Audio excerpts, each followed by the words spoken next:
Profesor Ricardo Muñoz, gusto de saludarlo. ¿Cómo está? Buen día. Estamos acá nuevamente. Hablaremos del lenguaje en estas fiestas patrias. Oye, se le dice, por ejemplo, el 18, y entre el 16, el 17, el 18, el 19, el 20, y le decimos 18. Hay una figura retórica ahí. Sí, correcto. Es una figura retórica denominada sinécdoque, que consiste en mencionar la parte por el todo. Por ejemplo, acá en Linares tenemos un término que se utiliza bastante cuando se dice, respecto al ganado, se dice cabeza de vaca. Cabeza de vaca. Pate chancho.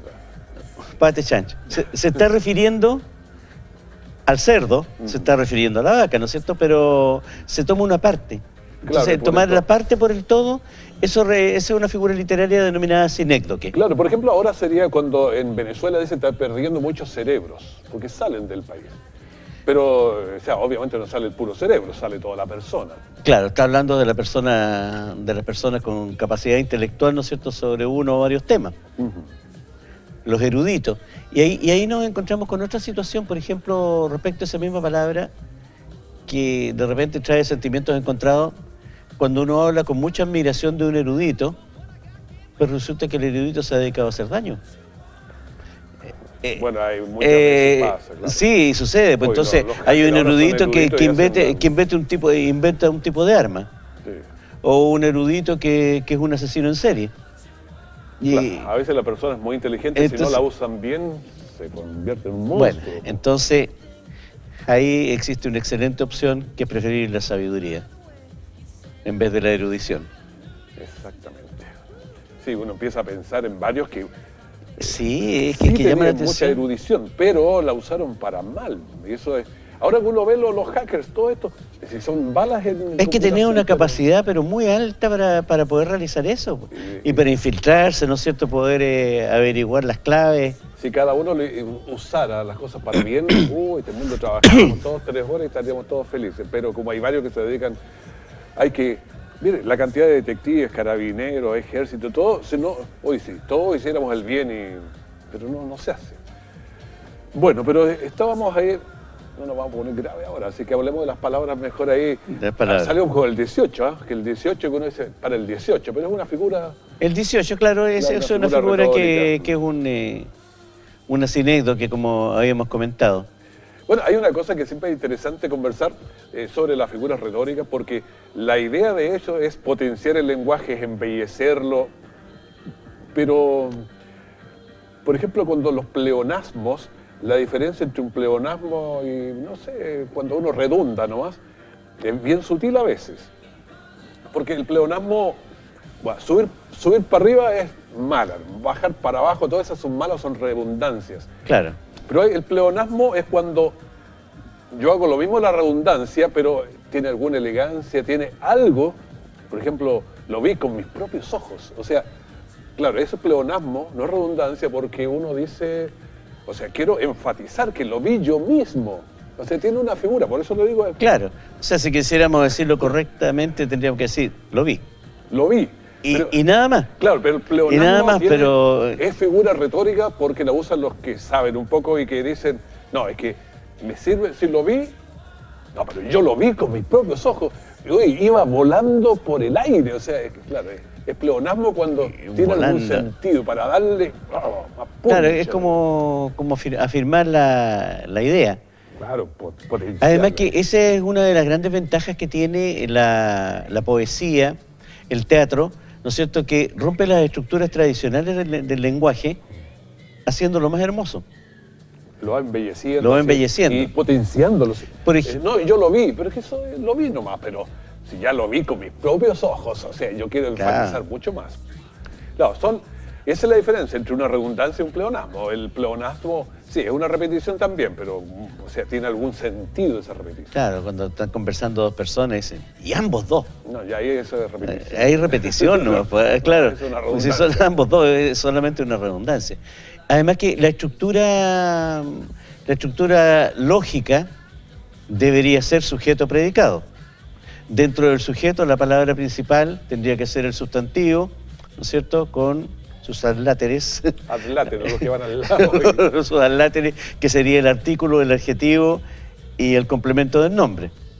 Y después en el predicado tendría que ir en orden: verbo, complemento directo, complemento indirecto y complemento circunstancial. Uno habla, ¿no? Nosotros no vamos a utilizar esa estructura lógica en el lenguaje y eso produce una gran cantidad de errores también. El sujeto y el predicado. Yo nunca me siento mejor sujeto que cuando he predicado. Fabuloso. A propósito de sujeto y de predicado, hay una confusión que se produce con la letra A y con la letra E, con H y sin H. A-E. A-E. Por ejemplo, ¿cómo distinguir cuando yo tengo que escribir con H o sin H la A cuando al lado hay un verbo? Y ahí se produce una confusión. Ha sido, ha ido. Claro, ha ido, ha sido, ha cantado, Con el... a cantar, a ir. Entonces hay una forma bien fácil de poder distinguirla. Una de ellas, por ejemplo, es Yo aquí con el participio. sí, reconocer, ¿no es cierto?, de que el infinitivo va con la A, sin H. Voy a cantar. Voy a cantar, es una preposición. En el 18 voy a bailar. ¿Ah?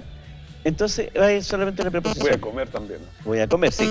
Ar, er, ir, cualesquiera de ellas. Ya. Y el otro es el participio en ado, ido. Cuando termina en ado, ido, Yo he cantado ado, y he comido. ido, ahí se escribe con H. Entonces esa es una forma fácil. Y lo mismo con respecto a la E.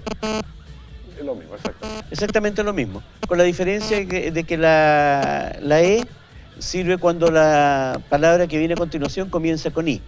María e Inés. Inés. No Inés, María e Inés. María e Inés. Esa sería la forma correcta, pero yo he comido. sido, he comido. Ese es con H. He bailado, he hablado, claro. Claro, cuando el siguiente es un verbo que va en participio. En participio. Va con H, tanto Bueno, A como son detalles del idioma sí, que va hay que aprendiendo. considerarlo. Bueno, hay hartas cosas que considerar. Hoy lo que estamos hablando recién con Patricia Acevedo, también cuando piensa en Dante Alighieri, piensa en todas estas grandes figuras del mundo de la literatura. Y todas de septiembre. Septiembre parece que... Bueno, si lo analizamos etimológicamente, aquí nos encontramos con otra situación. Si yo digo septiembre y le pedimos al televidente que asocie con un número, el séptimo. lo más lógico, séptimo. Y le preguntamos a la persona, ¿en qué mes del año estamos? En el mes 9. Bueno, ¿y cómo septiembre significa 7 y estamos en el mes 9? Y octubre, lo asocio con el Octubre, 8. mes 8, noviembre, Y mes 9 diciembre. y diciembre, mes Me quedaron 10. todos corridos en dos, pues, profesor. ¿Qué pasó? Se corrieron. No se corrieron. Lo que pasa es que partían en marzo. Lo que el sucede año. es que el año siempre comenzaba para el equinoccio, ¿cierto? El 21 de marzo. Entonces el 21 de marzo, a 0 grados de Aries, como dicen los astrónomos y los astrólogos, ¿no es cierto? Entonces en esa fecha se iniciaba el año cósmico. Entonces marzo era el mes 1. Marzo, abril, mayo, junio, julio, agosto, septiembre, séptimo mes. Claro. Y ahí coincidía. Posteriormente fue variando todo esto. Pero antes los reyes se avisparon, agosto por Augusto, julio. Por julio. Se fueron poniendo apitutando ahí. Pues. Sí, pero eso lo hicieron también en una fecha que es importante para nosotros, que es febrero, a propósito del 18. Le fueron quitando. Con el 12 de febrero le quitaron los últimos días. Pues. Porque su mes no podía ser de 30, entonces dijeron, oye, si yo soy Julio César, creo que fue. Julio César fue primero. Entonces yo, no sé, yo le voy a quitar un día a febrero y me lo pongo yo. Y quedaron 29 días. Claro. Y Augusto no quiso ser menos y le quitó el otro día y es la razón por la que febrero tiene 28. Oye, si menos mal que no había más de esto, sino a febrero lo... Febrero habría desaparecido. Capaz que yo ni hubiera nacido porque nací el 12, imagínense. Pues si siguen habiendo reyes, no hubiera quedado fuera el Bueno, calendario. a propósito, el 12 de febrero es una fecha muy importante en relación con lo que estamos viendo ahora. Por cierto, si nací Justamente, bueno, aparte de eso. aparte, ya. Aparte de eso. Que estoy referente, pero... No, sí, como actores secundarios, por ejemplo, Pedro de Valdivia, ¿no es cierto? Hoy No sé. Pedro Valdivia tenía una fijación con el 12 de febrero. Sí. Fundaba la ciudad el 12 de febrero. Y varias ciudades. Sí. Hasta Puerto Montt llegó. Puerto Montt, Castro también. Castro, Puerto Montt, Santiago. Santiago, no, sí, tenía una y fijación. todo fundada el 12 de febrero. Y don Bernardo Higgins también tenía una fijación. también lo tomó en cuenta. La por eso. batalla de Chacabuco, la afirmación del acta de la La firma- independencia que también. está en Talca. También. Yo siempre digo, para mí es el mejor argumento porque fue Sí. del 12 al 12, dijo la batalla de Chacabuco, hay que recordarla, pongámosla ahí. Po. Es que es una buena No se la forma, escuchado los talquinos, le vamos a dar esa. es una buena forma mnemotécnica. Sí. Y hay tantas fechas relacionadas con eso. Incluso lo otro que estamos ahora en el 18, y resulta que el 18, esa anécdota que estamos Y el utilizando, ¿no es cilindro que cierto? Ya le explicamos ya. Don Mateo de Toro y Zambrano se reunió, ¿no es cierto? Formaron la primera Junta Nacional de Gobierno para reconocer a Fernando VII, que estaba preso por Napoleón Bonaparte. Era como para el otro lado. Entonces, estamos celebrando el hecho de que reconocemos a Fernando VII como rey y que reconocemos ser colonia. Parece como una contradicción, como Sí. la otra cuando hablamos del 18 chico y se hacen grandes discursos en contra de los conquistadores el 12 de octubre y el 18 chico lo celebramos el 12 de octubre. Sí. A ver, pero en defensa de don Mateo de Toro y Zambrano... ¿Ya?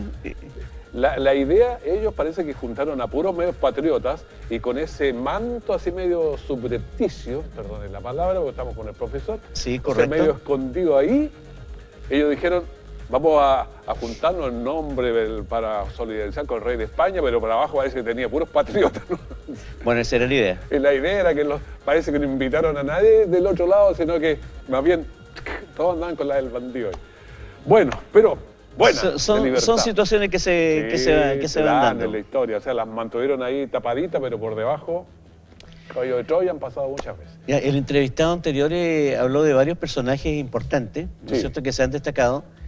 Y el primero que mencionó fue don Nicanor Parra. Los Nica, po. Yo tuve la oportunidad de haberlo visto físicamente cuando fue a dar una conferencia sobre los antipoemas en la Universidad de Chile. Y allá me enteré, con una gran sorpresa para mí, que era profesor de física nuclear. Y no el O sea, claro, para mí era el autor de los antipoemas, que yo estaba en la universidad recién estudiando, y cuando en la presentación me encuentro con que era profesor de física nuclear, un gran científico, Premio Nacional de Literatura. Entonces son cosas que realmente lo hacen pensar a uno.